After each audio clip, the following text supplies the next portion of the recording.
তো আজি 5 জন বিশ্ব পৰিৱেশ দিৱস। সেই পৰিৱেশ দিৱসৰ আজি দিনটোত মই আচলতে মহাদেৱপুৰ গৈছিলোঁ। মহাদেৱপুৰ পৰা কেইজনমান ব্যক্তিৰ যি প্ৰচেষ্টা দেখিলোঁ সেইখিনি মই আপোনালোকক অকণমান দেখাবৰ কাৰণে ভিডিঅ'টো আপোনালোকক আগবঢ়াই দিছোঁ। আছিলোঁ এই জেগাৰ পৰা, গতিকে আজি 5 জন খুব ভাল লাগিছে। কেইজন উদ্যমী যুৱক, আচলতে যুৱক বুলি আৰু বিশিষ্ট সমাজসেৱক আচলতে তেখেতলোকক দেখিলোঁ, লগ পালোঁ। আচলতে আজি 5 জন পৰিৱেশ দিৱসৰ লগত সংগতি ৰাখি তেখেতলোকে কি ধৰণৰ কাৰ্যপন্থা লৈছে মই আপোনালোকক অকণমান দেখাবলৈ চেষ্টা কৰিম। সন্মুখত যিকেইজন ব্যক্তি দেখিছে তেখেতলোক কোনোবা নহয়, তেখেতলোক আচলতে আজি 5 জন পৰিৱেশ দিৱসৰ লগত সংগতি ৰাখি তেখেতলোকে গছপুলি ৰুই আছে।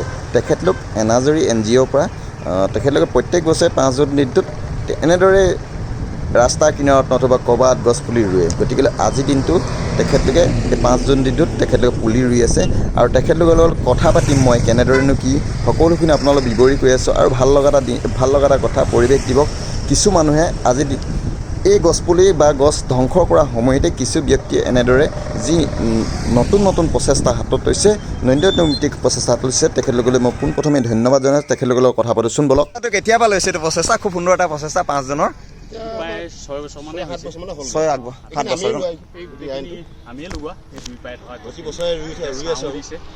আছে।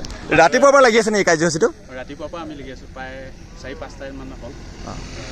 যিটো সময়ত আচলতে গছ কাটি ধ্বংস কৰিছে এখিনি কিছু ব্যক্তি, আৰু সেইটো সময়ত এখেতলোকৰ যি প্ৰচেষ্টা আজি 5-6 বছৰৰ পৰা যিটো প্ৰচেষ্টা কৰি আছে, আপোনালোকে দেখিব পাৰে লাইন কৰি মহাদেৱপুৰ বা আমাৰ অৰুণাচল আহিলে দেখিব পাৰে লাইন কৰি যিখিনি 2 লাইন গছ পুলি ৰৈ আছে। খুব আচলতে ভাল লাগিছে। আৰু এই প্ৰচেষ্টাত কিমান টাইমলৈকে ল'ব?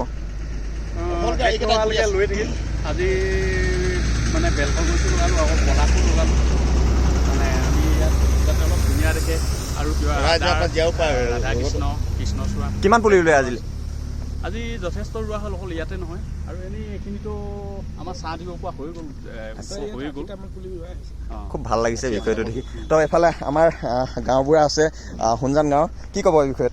আমি মানে প্ৰায় 6-7 বছৰমানৰ পৰা প্ৰতি বছৰে ক'ৰবাত যদি কোনোবাই গছ এটা কাটে তাৰ পৰিৱৰ্তে ইয়াতে আমি বৃক্ষৰোপণ কৰি পৰিৱেশ দিৱসটোক আমি হস্ত এটা বৃদ্ধি কৰাইছোঁ, যাতে এই ধ্বংসযজ্ঞৰ পৰা আমি প্ৰকৃতি জীয়াই ৰাখিব পৰাকৈ সংৰক্ষণ কৰিব পাৰোঁ। তাৰ কাৰণে গছপুলি প্ৰতি বছৰে ৰুই থকা হৈছে, আজিও ৰুই আছোঁ। সোণজান গাঁৱত শতবৰ্ষ অনুষ্ঠানতো আমি বৃক্ষৰোপণ কৰি আহিলোঁ। তাৰ পৰা আকৌ আমাৰ বুলবুল মাউতে মোক ফোন কৰিলে, ফোন কৰাৰ কাৰণে এই অনুষ্ঠানটোৰ কাৰণে আকৌ মই আগবাঢ়ি আহিলোঁ। এতিয়া বৰ্তমান পুলি লগাই আছোঁ। আচলতে বুলবুল মাউৰ ককাইদেউৰ বিষয়ে মই নকওঁৱে, তেখেতৰ বিষয়ে প্ৰায়ে জানেই। টিম হয় নেকি?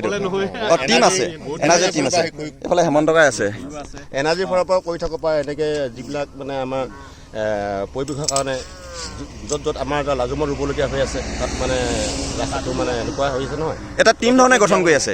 হয়, আমি এটা টিমে আছোঁ এনাজৰি বুলি। খুব সুন্দৰ। আৰু 6-7 বছৰ হৈ গ'ল ন প্ৰচেষ্টাটো? গোটেই গছ কাকপথাৰ পৰা ৰোৱা গছ পুলিখিনি আপোনালোকে ৰুইছে চাগে তেতিয়াহ'লে 6-7 বছৰ আগৰ পৰা?